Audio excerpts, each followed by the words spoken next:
ವರ್ಷಗಳಲ್ಲಿ ನಾನು 20 ವರ್ಷವನ್ನು ಕಾಂಗ್ರೆಸ್ನ ಗೌರ್ಮೆಂಟ್ ಸೆಂಟ್ರಲ್ಲಿದ್ದಾಗ ನಾನು ನೋಡಿದ್ದೀನಿ.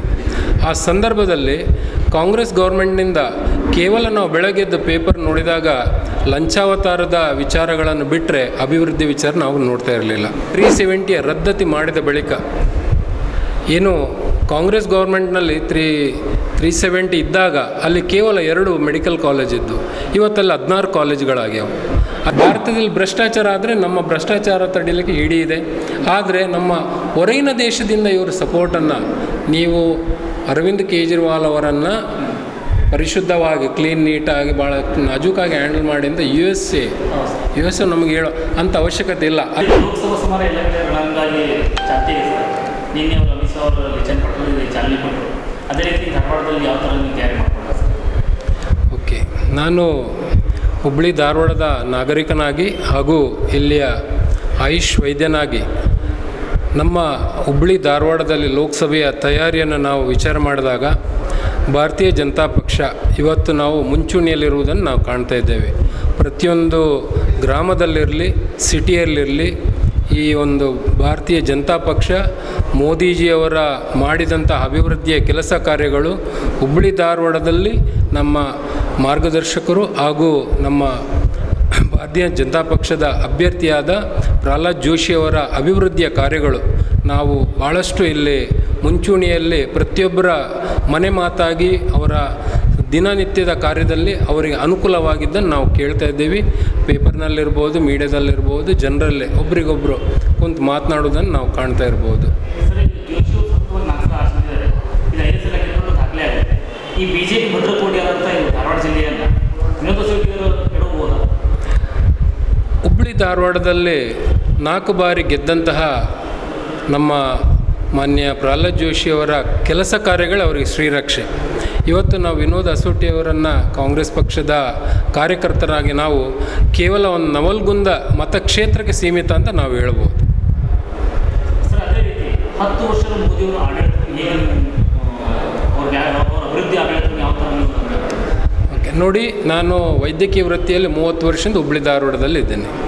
30 ವರ್ಷಗಳಲ್ಲಿ ನಾನು 20 ವರ್ಷವನ್ನು ಕಾಂಗ್ರೆಸ್ನ ಗೌರ್ಮೆಂಟ್ ಸೆಂಟ್ರಲ್ಲಿದ್ದಾಗ ನಾನು ನೋಡಿದ್ದೀನಿ. ಆ ಸಂದರ್ಭದಲ್ಲಿ ಕಾಂಗ್ರೆಸ್ ಗೌರ್ಮೆಂಟ್ನಿಂದ ಕೇವಲ ನಾವು ಬೆಳಗ್ಗೆದ್ದು ಪೇಪರ್ ನೋಡಿದಾಗ ಲಂಚಾವತಾರದ ವಿಚಾರಗಳನ್ನು ಬಿಟ್ಟರೆ ಅಭಿವೃದ್ಧಿ ವಿಚಾರ ನಾವು ನೋಡ್ತಾ ಇರಲಿಲ್ಲ.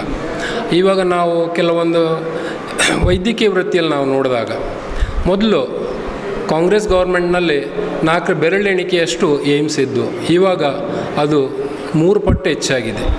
ಅದೇ ರೀತಿ ಯೂನಿವರ್ಸಿಟಿಗಳು ಆವಾಗ ಮಿನಿಮಮ್ ಇದ್ವು, ಇವಾಗ ಅದು 3 ಪಟ್ಟು ಹೆಚ್ಚಾಗಿದೆ. ಅದೇ ರೀತಿ IITಗಳು, IITಗಳು ಇವೆಲ್ಲವೂ ನಮ್ಮ ಕಾಂಗ್ರೆಸ್ ಗೌರ್ಮೆಂಟಲ್ಲಿದ್ದದ್ದು ಇವಾಗ ನೋಡಿದಾಗ ಭಾಳಷ್ಟು ಬದಲಾವಣೆ ಆಗಿದ್ದು ನಾವು ನೋಡ್ತಿದ್ದೀವಿ. ಕೇವಲ ನಾವು ಇವತ್ತೇನು ನಾವು 370 ರದ್ದತಿ ಮಾಡಿದ ಬಳಿಕ ಏನು ಕಾಂಗ್ರೆಸ್ ಗೌರ್ಮೆಂಟ್ನಲ್ಲಿ 370 ಇದ್ದಾಗ ಅಲ್ಲಿ ಕೇವಲ 2 ಮೆಡಿಕಲ್ ಕಾಲೇಜ್ ಇದ್ದು, ಇವತ್ತಲ್ಲಿ 16 ಕಾಲೇಜುಗಳಾಗ್ಯಾವ. ಅದೇ ರೀತಿ ಅಲ್ಲಿ ಜನರ ಜೀವನ ಭಾಳಷ್ಟು ಬದಲಾವಣೆ ಆಗಿದೆ. ಇವತ್ತು ವರ್ಲ್ಡಲ್ಲಿ ಭಾಳಷ್ಟು ಫೇಮಸ್ ಆಗಿರುವಂತಹ ಕಾರ್ ರೇಸ್ ಅಂತೀವಿ ನಾವು, ಈ ಸ್ಪೋರ್ಟ್ಸ್ ಕಾರ್ ರೇಸ್, ಅದು ಇವತ್ತಲ್ಲಿ ಆಗುವಂತಹ ಒಂದು ವಿವರಣೆಯನ್ನು ನಾವು ನೋಡ್ತೀವಿ. ಇದೇ ರೀತಿ ನಾವು ನಮ್ಮ ರಾಷ್ಟ್ರೀಯ ಕಾಂಗ್ರೆಸ್ನ ಅಧ್ಯಕ್ಷರಾದಂತಹ ಮಾನ್ಯ ರಾಹುಲ್ ಗಾಂಧಿಯವರು ತಮ್ಮ ರಥಯಾತ್ರೆಯಲ್ಲಿ ಹೋದಾಗ ಹಿಮದಲ್ಲಿ ಆಟ ಆಡ್ತಿರುವುದು, ನಾನಲ್ಲಿ ಯಾರನ್ನೂ ಇಂತಹ ಏನು ಭಯೋತ್ಪಾದಕರನ್ನು ಕಂಡಿಲ್ಲ ಅಂತ ಅವರು ಸ್ವತಃ ಹೇಳಿದ್ದಾರೆ. ಇಂತಹ ಘಟನೆ ನಾವು ಕಣ್ಣಾರೆ ಕಾಣ್ತಾ ಇದ್ದೀವಿ.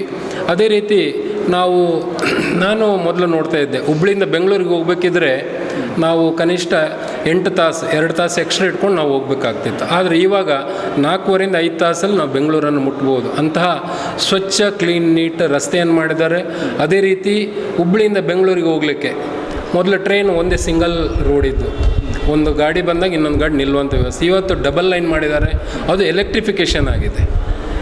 ನಾವು ಬೆಂಗಳೂರನ್ನು ಬೆಳಗ್ಗೆ 6 ಗಂಟೆಗೆ ಇಲ್ಲಿಂದ ಬೆಂಗಳೂರಿಗೆ ಹೋದರೆ ವಾಪಸ್ ರಾತ್ರಿ 11 ಗಂಟೆಗೆ ಬಂದು ಮಕ್ಕಳೊಟ್ಟಿಗೆ ಚೆಂದಾಗಿ ಊಟ ಮಾಡುವಂಥ ವ್ಯವಸ್ಥೆ, ಇಂತಹ ಅಭಿವೃದ್ಧಿ ನಾವು BJP ಗೌರ್ಮೆಂಟ್ನಲ್ಲಿ ನೋಡಿದ್ದೀವಿ. ಅದೇ ರೀತಿ ನಾವು ಹುಬ್ಬಳ್ಳಿ ಧಾರವಾಡದಲ್ಲಿ IIT ಆಯಿತು, IIT ಆಯಿತು. ನಮ್ಮ ಕೊರೋನಾ ಟೈಮ್ನಲ್ಲಿ ಹುಬ್ಬಳ್ಳಿ ಧಾರವಾಡದಲ್ಲಿ ಆದಂಥ ಬದಲಾವಣೆ, ಆಕ್ಸಿಜನ್ನಿಗೆ ಭಾಳಷ್ಟು ತೊಂದರೆ ಇತ್ತು. ಆವಾಗ ನಮ್ಮ ಪ್ರಹ್ಲಾದ್ ಜೋಶಿ ಅವರು ಮಾಡಿದಂತಹ ಒಂದು ಹಾಸ್ಪಿಟಲ್ ಇವಾಗ ನಾವೇನು ಕಾಮನ್ ಮ್ಯಾನ್ ಕೇಳ್ತಿದ್ದೆ ಪ್ರಧಾನಮಂತ್ರಿ ಬಿಲ್ಡಿಂಗ್ ಅಂತ ಹೇಳ್ತಾ ಇದ್ದಾರೆ. ಅಲ್ಲಿ ಪ್ರತಿಯೊಂದು ಕಾರ್ಡಿಯಾಕ್ ಇರ್ಬೋದು, ರೆಸ್ಪಿರೇಟ್ರಿ ಇರ್ಬೋದು, ಜನರಲ್ ಇರ್ಬೋದು, ಹೆಣ್ಮಕ್ಳ ಹೆರಿಗೆ ಇರ್ಬೋದು, ಪ್ರತಿಯೊಂದು ವಿಭಾಗದಲ್ಲೇ ಅತ್ಯುನ್ನತವಾದಂಥ ಮಿಷನರೀಸ್ ಹಾಗೂ ಹಾಸ್ಪಿಟಲ್, ಈವನ್ ರೀಸೆಂಟ್ ಡೇಸಲ್ಲಿ MRI ಬಂದು, CT ಸ್ಕ್ಯಾನ್ ಬಂದು, ಏನು ಪ್ರೈವೇಟ್ನಲ್ಲಿ ಜನರಿಗೆ ದುಡ್ಡು ಕೊಡಲಿಕ್ಕೆ ಕಷ್ಟ ಆಗ್ತಾಯಿತ್ತು, 5-6 ಸಾವಿರ ರೂಪಾಯಲ್ಲಿ MRI ಆಗ್ತಿತ್ತು. ಅಂಥದ್ದನ್ನು 2,000-3,000 ಕೈಗೆಟುಕುವ ದರದಲ್ಲಿ ಮಾಡಿಕೊಡುವಂಥ ಕೆಲಸವನ್ನು ನಮ್ಮ ಮಾನ್ಯ ಪ್ರಹ್ಲಾದ್ ಜೋಶಿ ಅವರು ಮಾಡಿದ್ದನ್ನು ನಮ್ಮ ಕಣ್ಣು ಮುಂದೆ ಇದೆ. ಅದೇ ರೀತಿ ಇವತ್ತು ನಾವು ರೂರಲ್ ಏರಿಯಾಕ್ಕೆ ಅಡ್ಡಾಡಿದಾಗ ನಾವು ಅಳ್ನಾವರ ಇರ್ಬೋದು, ಕಲ್ಗಟಿ ಇರ್ಬೋದು, ನವಲಗುಂದ ಇರ್ಬೋದು, ಈ ಕಡೆ ಕುಂದಗೋಳ ಇರ್ಬೋದು, ಯಾವುದೇ ಹಳ್ಳಿಗೆ ಹೋಗಲಿ ಅಲ್ಲಿ ರೋಡ್ಗಳನ್ನು ನೋಡಿದರೆ ನಾವು ಅಭಿವೃದ್ಧಿಯನ್ನು ಕಣ್ಣಾರೆ ನಾವು ನೋಡ್ಬೋದು. ಸರ್, ಅದೇ ರೀತಿ ರಾಹುಲ್ ಗಾಂಧಿ ಅವರು ಭಾರತ್ ಜೋಡೋ ಯಾತ್ರೆ ಆಗಲಿ, ನ್ಯಾಯ ಯಾತ್ರೆ ಮಾಡಿ ಕಾಶ್ಮೀರ ಟು ಕನ್ಯಾಕುಮಾರಿವರೆಗೂ ಪಾದಯಾತ್ರೆ ಮಾಡಿಸ್ತಾರೆ. ಎಲ್ಲ ಭಾರತವನ್ನು ಒಗ್ಗೂಡಿಸ್ಬೇಕಂತ ಹೋಗಿದ್ದಾರೆ. ಸೊ ಅವರು ಟಕ್ಕರ್ ಕೊಡ್ಬೋದಾ ಮೋದಿ ಅವರಿಗೆ? ನೋಡಿ, ನಾವು ಪಾದಯಾತ್ರೆ, ರಥಯಾತ್ರೆ ಇಂಥದ್ದು ವಿಚಾರವನ್ನು ಮಾಡಿದಾಗ ಪ್ರತಿಯೊಂದು ಪಕ್ಷಗಳು ಈ ಒಂದು ಕಾರ್ಯಕ್ರಮವನ್ನು ಹಮ್ಮಿಕೊಳ್ಳುತ್ತೆ. ಇದಕ್ಕೆ ಉದಾಹರಣೆ ಅಂದರೆ ನಮ್ಮ ರಾಜೀವ್ ಗಾಂಧಿಯವರು 2-3 ಥರ ರಥಯಾತ್ರೆ ಮಾಡಿದರು. ಒಂದು ಸಲ ಜೋಡೋ ಯಾತ್ರೆ ಅಂತ ಹೋದರು, ಅದು ಮುಂದಿನ ಸಡನ್ನಾಗಿ ಏನೋ ಒಂದು ವಿಷಯ ಇಟ್ಕೊಂಡು ಮತ್ತೆ ಅದನ್ನು ಚೇಂಜ್ ಮಾಡಿದ್ದು ನ್ಯಾಯ ಯಾತ್ರೆ ಅಂತ ಇಟ್ಕೊಂಡ್ರು. ಈ ರೀತಿ ಅದಕ್ಕೆ ಮಹತ್ವ ಕೊಡುವಂಥ ಅವಶ್ಯಕತೆ ಇಲ್ಲ. ಪ್ರತಿಯೊಂದು ಕಡೆ ನಾವು ನೋಡಿದ್ದು ಭಾರತವನ್ನು ತುಕಡೆ ಮಾಡುವಂಥ ಗ್ಯಾಂಗಿನಂತಹ ಜನರು ಅವರು ಕೂಟಾಗ ಇದ್ದರೂ ವಿನ ದೇಶವನ್ನು ಒಂದುಗೂಡಿಸುವಂಥ ವ್ಯಕ್ತಿಗಳನ್ನು ನಾವು ಕಂಡಿಲ್ಲ. ಆದರೆ ನಾವು ದೇಶವನ್ನು ಒಂದುಗೂಡಿಸಿದಂತಹ ಒಂದು ಅತ್ಯದ್ಭುತ ನಮ್ಮ ಭಾರತೀಯ ಜನತಾ ಪಕ್ಷ ಮಾಡಿದಂತಹ ಲೋಕಪ್ರಸಿದ್ಧ ರಥಯಾತ್ರೆಯನ್ನು ನಾವು ನೋಡ್ಬೋದು. ಅದರ ಫಲ ಇವತ್ತು ನಾವು ಅಯೋಧ್ಯೆಯಲ್ಲಿ 500 ವರ್ಷಗಳಿಂದ ಗುಡಿಸಲಲ್ಲಿದ್ದಂಥ ರಾಮನ ಮೂರ್ತಿ ಇವತ್ತು ಭವ್ಯವಾದ ರಾಮ ಮಂದಿರ ಆಗಿ ಇವತ್ತು ನಮ್ಮ ಕಣ್ಣು ಮುಂದೆ ಕಾಣ್ತೀವಿ. ಇದು ನಮ್ಮ ದೇಶವನ್ನು ಒಂದುಗೂಡಿಸುವಂಥದ್ದು. ಇದು ನಮ್ಮ ಅಡ್ವಾಣಿಯವರ ಒಂದು ಮಹತ್ವದ ಕಾರ್ಯ. ಅದನ್ನು ಮೂರ್ತ ರೂಪ ಕೊಟ್ಟಿದ್ದು ನಮ್ಮ ಪ್ರಧಾನಮಂತ್ರಿಯವರು. ಇದು ನಾವು ನೋಡ್ತಾ ಇದ್ದೀವಿ. ಈ ರೀತಿ ಅವರ ರಥಯಾತ್ರೆ ಮಾಡಿದರು, ಅದಕ್ಕೆ ಯಾವ ರೀತಿಯ ಸ್ಪಂದನೆ ಜನರಿಂದ ಆಗಿಲ್ಲ ಅಂತ ನನ್ನ ಅಭಿಮತ. ಸರ್, ನಿನ್ನೆ ದಿಲ್ಲಿ CM ಅಂದರೆ ಒಂದು ವಾರದ ಹಿಂದೆ ಅರವಿಂದ್ ಕೇಜ್ರಿವಾಲ್ ಅವರು ED ಅನ್ನೋ ಒಂದು ಭ್ರಷ್ಟಾಚಾರ ಬಂಧನ ಮಾಡಿಸ್ತಾರೆ. ಈ ಜೈಲಿಗೆ ಹೋಗಿದ್ದಾರೆ. ಎಲ್ಲ ವಿರೋಧ ಪಕ್ಷಗಳು ಹೇಳ್ತಾ ಸರ್ಕಾರಿ ಸಂಸ್ಥೆಗಳನ್ನು BJP ದುರುಪಯೋಗ ತೋರಿಸ್ತಾ ಇದೆ, ಎಲ್ಲ ವಿರೋಧ ಪಕ್ಷದವರನ್ನ ಜೈಲಿಗೆ ಹಾಕ್ತಾ ಇದ್ದಾರೆ ಅಂತ ಹೇಳ್ತಾರೆ. ಅದಕ್ಕೆ ನೀವು ನೋಡಿ, ಯಾವುದೇ ಭಾರತದಲ್ಲಿ ದೊಡ್ಡದಾದಂಥ ಮಲ್ಟಿ ಕ್ರೋರ್ಸ್ ಏನೇ ಸ್ಕ್ಯಾಮ್ ಆದಾಗ ಅದನ್ನು ಕಾಮನ್ ಆಗಿ ಸಿಂಪಲ್ ಯಾವುದೇ ಒಂದು ಸಂಸ್ಥೆ ಅದನ್ನು ವಹಿಸ್ಕೊಳ್ಳಲ್ಲ. CBI, ED, ಅದಕ್ಕೆ IT, ಅದಕ್ಕೆ ಬೇಕಾದಂಥ ಒಂದು ವ್ಯವಸ್ಥೆ ನಮ್ಮ ಅಂಬೇಡ್ಕರ್ ರಚಿಸಿದ ಸಂವಿಧಾನದಲ್ಲಿದೆ. ಅದು ತನ್ನದೇ ಆದ ಕಾರ್ಯವನ್ನು ಮಾಡ್ತಾ ಇದೆ. ಇವತ್ತು ಯಾರೇ ಆಗಲಿ, ಇವತ್ತು ಭ್ರಷ್ಟಾಚಾರ ನಿರ್ಮೂಲನೆ ಮಾಡ್ತೇನೆ ಅಂತೇಳಿ ಅಣ್ಣಾಜಾರೆಯಂತೆ ವ್ಯಕ್ತಿತ್ವವನ್ನು ಮುಂದೆ ಇಟ್ಕೊಂಡು ಇವತ್ತು ರಾಜಕೀಯ ಬೇಳೆಯನ್ನು ಬೆಳೆಸ್ಕೊಂಡಿರೋದು ನಮ್ಮ ಕೇಜ್ರಿವಾಲ್ ನಾವು ನೋಡ್ತಾ ಇದ್ದೀವಿ. ಅವರ ಅಧಿಕಾರಾವಧಿಯಲ್ಲಿ 2ನೇ ಅಧಿಕಾರದಲ್ಲಿ ನಡೆದಂತಹ ಘಟನೆ, ಯಾಕಂದರೆ ಒಂದು ಟೈಮಲ್ಲಿ ಡೆಲ್ಲಿನಲ್ಲಿ, ಯಾಕಂದರೆ Delhi is the capital of our India, Bharat, ಅಲ್ಲಿ 580 ಮದ್ಯದ ಅಂಗಡಿಗಳಿದ್ದು ಇವತ್ತು 1800 ಆಗಿದೆ. ಅಂದರೆ ಅವರು ಯಾವ ರೀತಿ ಭ್ರಷ್ಟಾಚಾರ ಮಾಡಲಿಕ್ಕೆ ಒಂದು ದಾರಿಯನ್ನು ತೆಗೆದ್ರಂದರೆ ಅದರ ಮುಖಾಂತರ ಕಿಕ್ ಬ್ಯಾಕ್ ಅಮೌಂಟ್ ಕೇವಲ ಒಂದು ಬಾಟ್ಲಿಗೆ 400-600 ರೂಪಾಯಿ ಇದ್ದಂತಹ ಒಂದು ಬಾಟ್ಲಿಂದ ಗೌರ್ಮೆಂಟಿಗೆ 200-300 ರೂಪಾಯಿ ಪ್ರಾಫಿಟ್ ಬರ್ತಾಯಿತ್ತು. ಅದನ್ನು 40 ರೂಪಾಯಿಗೆ ಇಳಿಸಿ ಉಳಿದಿದ್ದನ್ನು ಕಿಕ್ ಬ್ಯಾಕ್ ಆಗಿ ತಮ್ಮ ಖಾತೆಗೆ ವರ್ಗಾವಣೆ ಮಾಡಿಕೊಂಡಿದ್ದು ನಾವು ಅಲ್ಲಿ ಅಂಕಿಅಂಶಗಳನ್ನು ನಾವು ಪೇಪರಲ್ಲೆಲ್ಲ ನೋಡಿದ್ದೀವಿ. ಇದು ವಿಚಾರಗಳು. ಅದೇ ರೀತಿ ಇವತ್ತು ಅವರ ಏನು ಗೌರ್ಮೆಂಟಲ್ಲಿದ್ದಂತಹ 3 ಜನ ಆಲ್ರೆಡಿ ಭ್ರಷ್ಟಾಚಾರದ ಅಂಡರ್ ಜೈಲಿನಲ್ಲಿ ಇರೋದು ನೋಡಿದ್ದೀವಿ. ಅದರ ಕಿಂಗ್ ಪಿನ್, ನಮ್ಮ ಭ್ರಷ್ಟಾಚಾರದ ಕಿಂಗ್ ಪಿನ್ ನಮ್ಮ ಜಾಡು, ಏನು ಭ್ರಷ್ಟಾಚಾರವನ್ನು ನಾನು ಜಾಡುವಿನ ರೀತಿಯಲ್ಲಿ ತೊಗೊತೀನಿ ಅಂತ ಹೇಳಿದ್ದಂತಹ ನಮ್ಮ ಕೇಜ್ರಿವಾಲ್ ಅವರು ತಾವೇ ಆ ಜಾಡುವಿನಿಂದ ಭ್ರಷ್ಟಾಚಾರ ಮಾಡಿನೇ ಜೈಲು ಪಾಲಾಗಿದ್ದಾರೆ ಅಂತ ಹೇಳಕ್ಕೆ ಇಷ್ಟಪಡ್ತೀನಿ. ಆಮೇಲೆ ಅವರು ಭ್ರಷ್ಟಾಚಾರ ನನ್ನಿಂದ ನಡೆದಿಲ್ಲ ಅಂಥೇಳಿ ಒಂದು ಟೈಮಲ್ಲಿ ಕಾಂಗ್ರೆಸ್ನನ್ನು ಯಾವ್ಯಾವ ಇವತ್ತು ವಿರೋಧ ಪಕ್ಷಗಳ, ಭಾರತೀಯ ಜನತಾ ಪಕ್ಷಕ್ಕೆ ವಿರೋಧ ಪಕ್ಷಗಳಿದ್ದು ಅವ್ರ ಮೇಲೆ ಹೋರಾಟ ನಡೆಸಿ ಅವರನ್ನು ನಾನು ಒಳಗಾಕ್ತೀನಿ, ನೀವು ED ಇದೆ, CBI ಇದೆ, ಕೂಡಿದರೆ ನೀವು ಸೋನಿಯಾ ಗಾಂಧಿಯನ್ನು ಒಳಗಾಕ್ರಿ, ರಾಹುಲ್ ಗಾಂಧಿಯನ್ನು ಒಳಗಾಕ್ರಿ ಅಂತೇಳಿ ಭಾಷಣ ಮಾಡಿ ಮುಂದೆ ಬಂದಂಥ ವ್ಯಕ್ತಿ ಇವತ್ತು ಅದೇ ಭ್ರಷ್ಟಾಚಾರಿಗಳಿಂದ ದೇಶದ CBI ಇರ್ಬೋದು, ಪ್ರತಿಷ್ಠಿತ CBI, ED, IT, ಇದು ಭ್ರಷ್ಟಾಚಾರಗಳನ್ನು ತೊಲಗಿಸುವಂಥ ಕಾರ್ಯ ಮಾಡಿದ್ರೆ ಅದರ ವಿರೋಧ ಇವತ್ತು ಮಾಡ್ತಾ ಇದ್ದಾರೆ. ಇದು ಭಾಳ ಆಭಾಸ ಅನಿಸುತ್ತೆ. ಇವರು ಡಬಲ್ ಗ್ರ್ಯಾಜುಯೇಟ್ ಆಗಿದ್ದರು. ನಾನು ಇವತ್ತೊಂದು ಮೆಸೇಜ್ ನೋಡಿದೆ, ಅದನ್ನು ನಾನು ಈ ಸಂದರ್ಭದ ಹೇಳ್ಬಹುದಾ ಅಂತ ಗೊತ್ತಾಗಲ್ಲ. ಯಾಕಂದರೆ when he was A student is has been arrested. Is IIT student. ಅದು ಬೇಕೇ ನನ್ನ ಕಡೆ ಅದರ ಪ್ರತಿ ಇದೆ. Is arrested when he was A student ಅಂತ ಕರಪ್ಷನ್ ಅದ. ಆಮೇಲೆ ಇವತ್ತು ನಾವು ನೋಡ್ತಾ ಇದ್ದೀವಿ, ಭಾರತದಲ್ಲಿ ಭ್ರಷ್ಟಾಚಾರ ಆದರೆ ನಮ್ಮ ಭ್ರಷ್ಟಾಚಾರ ತಡೀಲಿಕ್ಕೆ ಇಡಿ ಇದೆ. ಆದರೆ ನಮ್ಮ ಹೊರಗಿನ ದೇಶದಿಂದ ಇವರು ಸಪೋರ್ಟನ್ನು, ನೀವು ಅರವಿಂದ್ ಕೇಜ್ರಿವಾಲ್ ಅವರನ್ನು ಪರಿಶುದ್ಧವಾಗಿ ಕ್ಲೀನ್ ನೀಟಾಗಿ ಭಾಳ ನಾಜೂಕಾಗಿ ಹ್ಯಾಂಡಲ್ ಮಾಡಿ ಅಂತ ಯು ಎಸ್ ಎ ನಮಗೆ ಹೇಳೋ ಅಂಥ ಅವಶ್ಯಕತೆ ಇಲ್ಲ. ಅದಕ್ಕೆ ನಮ್ಮ ಘನವೆತ್ತ ನಮ್ಮ ಉಪ ರಾಷ್ಟ್ರಪತಿಗಳು ಚೆನ್ನಾದ ಉತ್ತರವನ್ನು ಕೊಟ್ಟಿದ್ದಾರೆ. ಭಾರತದಲ್ಲಿ ಅಂಬೇಡ್ಕರ್ ರಚಿಸಿದಂಥ ಸಂವಿಧಾನ ಇದೆ, ಆ ಸಂವಿಧಾನಬದ್ಧವಾಗಿ ಅವ್ರಿಗೆ ಏನು ಕಾರ್ಯಗಳಾಗಬೇಕು ಅದನ್ನು ಮಾಡ್ತೀವಿ ಅಂತೇಳಿ ನಮ್ಮ ಉಪರಾಷ್ಟ್ರಪತಿಗಳು ಮಾನ್ಯ ದಿನಕರ್ ಸರ್ ಹೇಳಿದ್ದಾರೆ.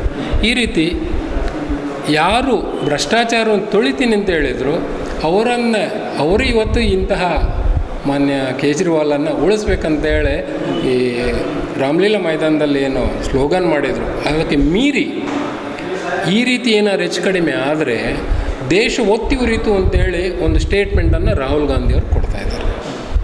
ಅಂದರೆ ಇವರಿಗೆ ಒಳ್ಳೆಯದಾದಾಗ EVM ಒಳ್ಳೆಯದಿದೆ, ದೇಶದ ಜನರು ಒಳ್ಳೆಯದಾದರೆ ಎಲ್ಲರೂ ಒಳ್ಳೆಯದಾಗ್ತಾರೆ. ಆದರೆ ಇವರಿಗೆ ವಿರೋಧ ಆದ ಕೂಡಲೇ ದೇಶ ಒತ್ತಿ ಉರಿಯಿತು.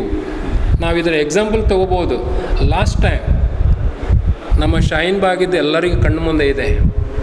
ಡೆಲ್ಲಿನಲ್ಲೊಂದು ನಮ್ಮ ಅಮೇರಿಕದ ಅಧ್ಯಕ್ಷರು ಬರುವ ಒಂದಿನ ಮೊದಲಾದಂಥ ಗಲಾಟೆ ಇನ್ನೂ ನಮ್ಮ ಮನಸ್ಸಲ್ಲಿ ಇದೆ. ಆ ದಿನ ನಮ್ಮ ಸೋನಿಯಾ ಗಾಂಧಿಯವರೊಂದು ಸ್ಟೇಟ್ಮೆಂಟ್ ಕೊಟ್ಟಿದ್ದರು, ಏನಾದ್ರು ವಿರೋಧ ಮಾಡಿದರೆ ಭಾಳಷ್ಟು ಬೆಲೆ ತೆರಬೇಕಾಗೋ. ಅದರ ಬಳಿಕ ಅಲ್ಲಿ ನಾವು ಏನು ಹಿಂದೂ ಮುಸ್ಲಿಂ ವಿರೋಧಿ ಆದಂಥ ಗಲಾಟೆ ಆಗಿದ್ದು ನಾವು ನೋಡಿದ್ವಿ.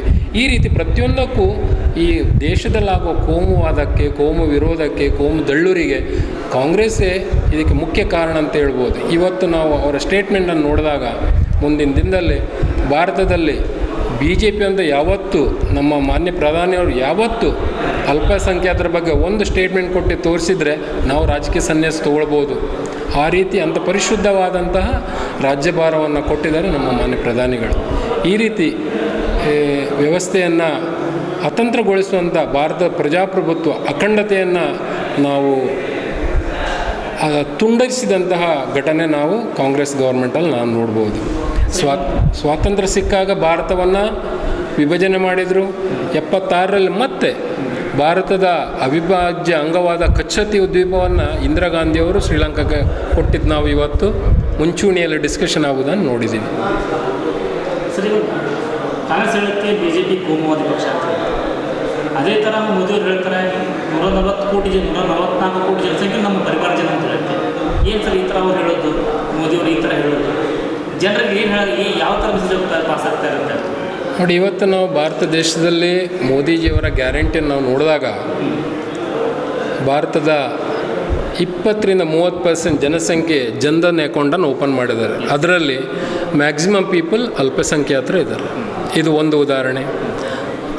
ಯಾವುದೇ ಮೋದಿಜಿಯವರ ಆಯುಷ್ಮಾನ್ ಭಾರತ್ ಇರ್ಬೋದು, ಸುಕನ್ಯಾ ಯೋಜನೆ ಇರ್ಬೋದು, ಮುದ್ರಾ ಯೋಜನೆ ಇರ್ಬೋದು, ಆಮೇಲೆ ಈ ರೀತಿ ಭಾಳಷ್ಟು ನಮ್ಮ ಮೋದಿಜಿಯವರ ಈವನ್ ನಮ್ಮ ರೈತರಿಗೆ ಬರುವಂಥ ಬೆಳೆ ವಿಮಾ ಇರ್ಬೋದು, ಇದರಲ್ಲಿ ನಾವು ಅಂಕಿಅಂಶ ತೊಗೊಂಡಾಗ ಮ್ಯಾಕ್ಸಿಮಮ್ ಅಲ್ಪಸಂಖ್ಯಾತರು ಇದು ಬೆನಿಫಿಟನ್ನು ತೊಗೊಂಡಿದ್ದು ನಾವು ನೋಡ್ಬೋದು. ಯಾವತ್ತೂ ನಾವು ಮೋದಿಜಿಯವರನ್ನು ಅಲ್ಪಸಂಖ್ಯಾತರ ವಿರೋಧಿ ಅನ್ನೋದನ್ನು ಹೇಳೋಕ್ಕೆ ಸಾಧ್ಯ ಇಲ್ಲ. ಮೋದಿಜಿಯವರು ಅಖಂಡ ಭಾರತದ ಪ್ರಧಾನಿ, ಕೇವಲ BJPಯ ಪ್ರಧಾನಿ ಅಲ್ಲ. BJPಯಿಂದ ಚುನಾಯಿಸಿ ದೇಶಕ್ಕಾಗಿ ನಾವು ಕಳಿಸಿದ್ದೀವಿ, ದೇಶಕ್ಕಾಗಿ ಅವ್ರ ಕಾರ್ಯವನ್ನು ಮಾಡ್ತಾ ಇದ್ದಾರೆ. ಆದ್ದರಿಂದ ನಾವಿವತ್ತು ನಾವು ನೋಡ್ಬೋದು, ಆಯುಷ್ಮಾನಲ್ಲಿ 5 ಲಕ್ಷದ ಒಂದು ವಿಮೆಯನ್ನು ಕೊಟ್ಟಿದ್ದಾರೆ. ಭಾಳಷ್ಟು ಜನ, ನಾನೇ ಹುಬ್ಳಿ ಧಾರವಾಡದಲ್ಲಿ ನಾನು ಡಾಕ್ಟ್ರಾಗಿದ್ಕೊಂಡು 25 ಪೇಷಂಟನ್ನು ನಾನು KMC ಕಳಿಸಿದರೆ ಅದರಲ್ಲಿ 15 ಪೇಷಂಟ್ ಅಲ್ಪಸಂಖ್ಯಾತರಿದ್ದಾರೆ. ಇದು ಒಂದು ಸಿಂಪಲ್ ಎಕ್ಸಾಂಪಲ್ ನಾನು ಹೇಳ್ತಾ ಇದ್ದೀನಿ. ಅದೇ ರೀತಿ ಮುದ್ರಾ ಯೋಜನೆಯಲ್ಲಿ ಬೆನಿಫಿಟ್ ತೊಗೊಂಡಿರ್ಬೋದು. ರೀಸೆಂಟಾಗಿ ನಾವು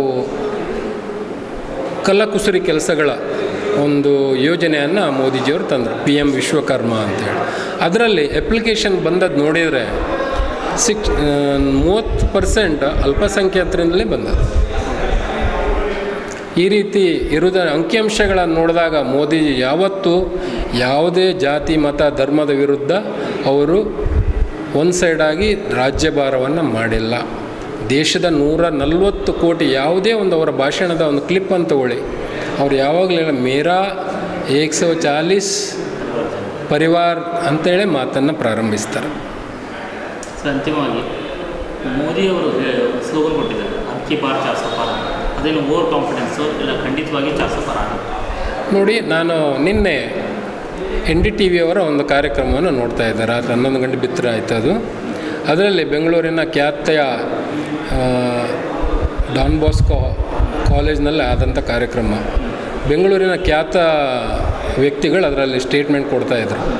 ಇವತ್ತು ನಮ್ಮ ದೇಶ ಎಷ್ಟು ಮುಂದುವರೆದಿದೆ ಅಂದರೆ, ಒಬ್ಬ ಆಟೋದಲ್ಲಿ ಅಡ್ಡಾಡ್ತಿರುವಂಥ ವ್ಯಕ್ತಿ, ಆಟೋ ಡ್ರೈವರ್ ಡಿಜಿಟಲ್ ಪೇಮೆಂಟನ್ನು ತೋರಿಸ್ತಾರೆ, ನಾವು ಕ್ಯಾಶ್ ಕೊಡೋಕ್ಕೆ ಹೋಗ್ತೇವೆ. ಅಲ್ಲಿ ಒಂಥರ ಯಪ್ಪ ಇಷ್ಟು ಮುಂದುವರೆದಿದೆ ನೋಡ್ರಿ. ರಿಕ್ಷಾ ಆಟೋ ಡ್ರೈವರ್ ಇವತ್ತು ಅಷ್ಟು ಡಿಜಿಟಲಿ ಮುಂದುವರೆದಿದ್ದಾನೆ. ಕಾಯಿಪಲ್ಯ ಅವರು ಹೋದಾಗ ಇವತ್ತು ಚಿದಂಬರಂ ಹೇಳಿದರು, ಕಾಯಿಪಲ್ಯ 404 ರೂಪಾಯಿ 80 ಪೈಸೆ ಹೆಂಗೆ ಟ್ರಾನ್ಸ್ಫರ್ ಮಾಡ್ತೀರಿ, ಅಲ್ಲಿ ಇಂಟರ್ನೆಟ್ ಹೆಂಗೆ ಬರುತ್ತೆ, ದುಡ್ಡು ಹೆಂಗೆ ಹೋಗುತ್ತೆ ಅಂಥ ಸ್ಟ್ಯಾಂಡರ್ಡ್ UPIಯನ್ನು ತಂದಿರೋದು ನಮ್ಮ ಮೋದಿಜಿಯವರು. ಅದೇ ರೀತಿ ಮೋದಿಜಿಯವರು ಈ ಒಂದು ಅಬ್ಕಿ ಬಾರ್ ತೀಸ್ರಿ ಬಾರ್ ಮೋದಿ ಸರ್ಕಾರ ಅನ್ನೋದು ಇದು ಯಾವುದು ನಮ್ಮಲ್ಲಿರುವಂತಹ ಅತಿಶಯೋಕ್ತಿಯಲ್ಲ. ನಾವು ನೀಡಿದಂತಹ ಜನರಿಗೆ ನೀಡಿದಂತಹ ಅಭಿವೃದ್ಧಿಯ ಕೆಲಸ ಅದೇ ಶ್ರೀರಕ್ಷೆ. ಮತ್ತು ದೇಶದಲ್ಲಿ ಇವತ್ತು ನಾವು ಇಡೀ ಜಗತ್ತನ್ನು ನೋಡಿದಾಗ ಜಗತ್ತಿನ 1/4 ಹೆಚ್ಚು ಯುವ ಜನರಿರುವುದು ನಮ್ಮ ಭಾರತ ದೇಶದಲ್ಲಿ. ಅವರೆಲ್ಲರ ಒಲವು ನಮ್ಮ ಮೋದಿಜಿಯವರ ಅಭಿವೃದ್ಧಿ ಕೆಲಸದಲ್ಲಿದೆ. ಕೆಲಸ ಕಾರ್ಯಗಳು ಅಭಿವೃದ್ಧಿಗಳು ಇವೇ ನಮ್ಮ 3ನೇ ಬಾರಿ ಮೋದಿ ಸರ್ಕಾರ ಅನ್ನೋದಕ್ಕೆ ಒಂದು ಕಾರಣ. ಅದೇ ರೀತಿ ಪ್ರತಿಯೊಬ್ಬರಲ್ಲಿ ಇನ್ನೊಂದು ಎಕ್ಸ್ಟ್ರಾ ಸ್ಪೆಷಲಿ ಹೇಳ್ಬೇಕಂದ್ರೆ, ಮೋದಿ ಸರ್ಕಾರದಲ್ಲಿರುವಂತಹ ಎಷ್ಟು ಸಂಸದರಿದ್ದಾರೆ ಒಬ್ಬರಿಂದಲೂ ನಾವು ಭ್ರಷ್ಟಾಚಾರ ಆಗಿದೆ ಅನ್ನೋದನ್ನು ನಾವು ಕಳೆದ 10 ವರ್ಷದಿಂದ ನಾವು ಕೇಳಿಲ್ಲ. ಕೇವಲ ಇದು ಒಂದು ಉದಾಹರಣೆ. ಅಂದರೆ ಅಬ್ಕಿ ಬಾರ್, ಯಾಕಂದರೆ 370 ನಾವು ಆರ್ಟಿಕಲ್ 370 ನಾವು ತೆಗೆದ್ವಿ. ಅಂದರೆ ಪ್ರತಿಯೊಂದು ಬೂತಲ್ಲಿ ನಾವು 370 ಓಟನ್ನು ಹೆಚ್ಚು ಗಳಿಸ್ಬೇಕು. ಒಂದೊಂದು ಬೂತಲ್ಲಿ 37 ಓಟ್ ಹೆಚ್ಚು ಗಳಿಸ್ತಾ ಒಂದು ವಾರ್ಡಿಗೆ ಅದು ಯಾವ ರೀತಿ ಇರುತ್ತೆ. ಈ ರೀತಿ ನಾವು ಪ್ರತಿಯೊಬ್ಬರು ಕಾರ್ಯಕರ್ತರು ಗ್ರೌಂಡ್ ಲೆವೆಲಲ್ಲಿ ವರ್ಕ್ ಮಾಡ್ತಿದ್ದೀವಿ.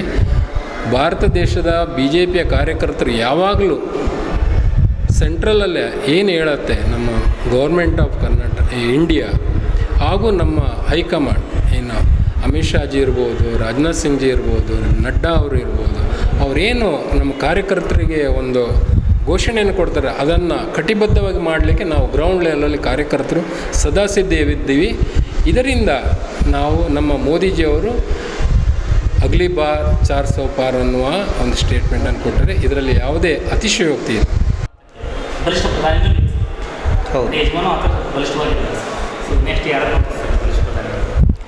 ಈಗ ತೀರ್ಮಾನ ಆಲ್ರೆಡಿ ಅಲ್ಲಿ ಮೇಲ್ಗಡೆ ಅಂತ ಮಾಡಿರ್ತಾರೆ. ಸೊ ಅದ್ರ ಬಗ್ಗೆ ಇನ್ನೂ ಏನಿಲ್ಲ. ನಮ್ಮಲ್ಲಿ ಆಲ್ಮೋಸ್ಟ್ ಆಲ್ BJP ಪಕ್ಷದಲ್ಲಿ ಏನಿದ್ದಾರೆ ಎಲ್ಲರೂ ಬಲಿಷ್ಠರೇ ಇದ್ದಾರೆ.